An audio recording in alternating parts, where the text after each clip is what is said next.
আসসালামু আলাইকুম ওয়া রাহমাতুল্লাহি ওয়া বারাকাতুহু। হ্যালো বন্ধুরা, কেমন আছেন? আশা করি ভালো আছেন। আজকে আমরা আলোচনা করব প্রত্যেক ফরজ নামাজের পরের বিশেষ কয়েকটি আমল এবং দোয়া সমূহ।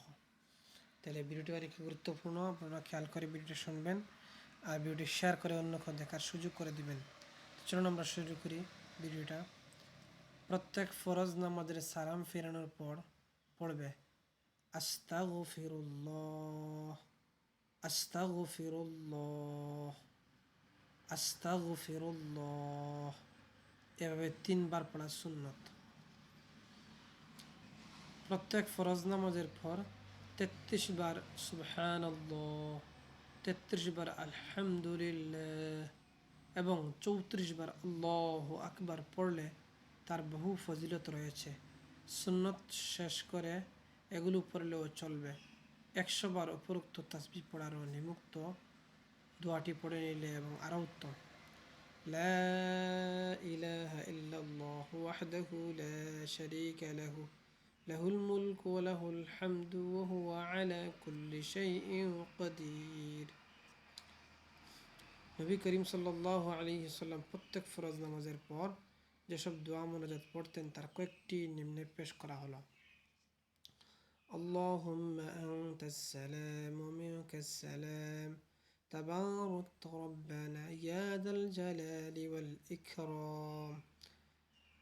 اللهم أنت السلام ومنك السلام تباركت يا ذا الجلال والإكرام.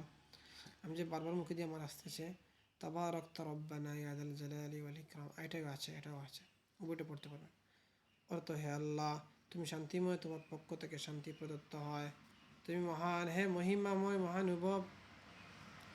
এরপরে 2 নম্বর, আল্লাহুম্মা আইন্নি আলা যিকরিকা ওয়া শুকরিকা ওয়া হুসনি ইবাদাতিক। আবার পড়তেছি, আল্লাহুম্মা আইন্নি আলা যিকরিকা ওয়া শুকরিকা ওয়া হুসনি ইবাদাতিক। অর্থ, হে আল্লাহ তুমি আমাকে সাহায্য করো তোমার জিকির করা, তোমার শুকর আদায় করা ও উত্তমভাবে তোমার ইবাদত করার জন্য। এরপরে পড়বে, আল্লাহুম্মা ইন্নী আউযু বিকা মিনাল জুবনি ওয়া আউযু বিকা মিনাল আন উরাদ্দা ইলা আরযালি আলু উমরি ওয়া আউযু বিকা মিন ফিতনাতিদ দুনিয়া ওয়া আউযু বিকা মিন আযাবিল কবর। অর্থাৎ, হে আল্লাহ আমি তোমার কাছে পানা চাই কাপুরুষতা থেকে, তোমার কাছে পানা চাই হীন বয়সে উপনীত হওয়া থেকে, তোমার কাছে পানা চাই দুনিয়ার ফিতনা থেকে, তোমার কাছে পানা চাই কবরে আযাব থেকে।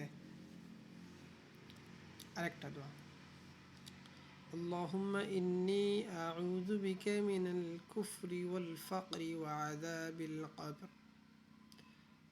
আল্লাহুম্মা ইন্নী আউযু বিকা মিনাল কুফরি ওয়াল ফাকরি ওয়া আযাবিল কবর। অর্থ, হে আল্লাহ আমি তোমার কাছে পানা চাই কুফর থেকে, অভাব অনটন থেকে এবং কবরের আযাব থেকে। সুবহানাল্লাহ, কত গুরুত্বপূর্ণ দোয়া। এরপরে, আশহাদু আল্লা ইলাহা ইল্লাল্লাহু আশহাদু আল্লা ইলাহা ইল্লাল্লাহুর রহমানুর রহিমুল আযহিবু আন্নিল হাম্মা ওয়াল হুজন। আমি সাক্ষ্য দিচ্ছি যে আল্লাহ ব্যতীত ইবাদতের কেউ নাই, তিনি অত্যন্ত দয়ালু করুণাময়। হে আল্লাহ তুমি আমার দুশ্চিন্তা দূরীভূত করে দাও।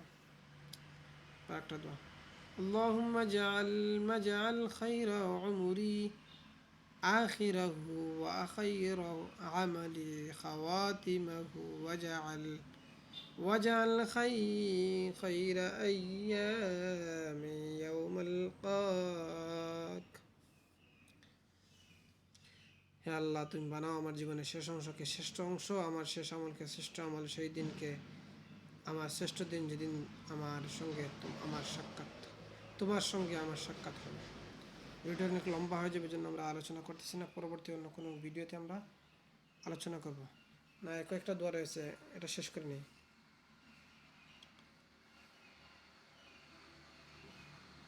নাসাই শরীফ হাদিসে প্রত্যেক ফরজ নামাজের পর যে ব্যক্তি আয়াতুল কুরসি নিয়মিত পাঠ করে তার জন্য বেহেশতে প্রবেশের পথে একমাত্র মৃত্যু ছাড়ার কোনো অন্তরায় থাকে না। সুবহানাল্লাহ, অর্থাৎ মৃত্যুর সাথে সাথেই সে সব ফলাফল বেহেশতের ফলাফল আয়াস ভোগ করতে শুরু করবে। আয়াতুল কুরসি হলো কোরআন শরীফের তৃতীয় পারার শুরুতে আল্লাহু লা ইলাহা ইল্লা হুয়াল হাইয়ুল কাইয়্যুম ওয়া হুয়া হুয়াল আলিয়্যুল আযীম পর্যন্ত। ভিডিও শেয়ার করে লোকে দেখার সুযোগ করে দেবেন। ধন্যবাদ। আর ইসলামিক ভিডিওতে আমার চ্যানেলটা সাবস্ক্রাইব করে পাশে থাকবেন। আসসালামু আলাইকুম ওয়া রাহমাতুল্লাহি ওয়া বারাকাতুহু।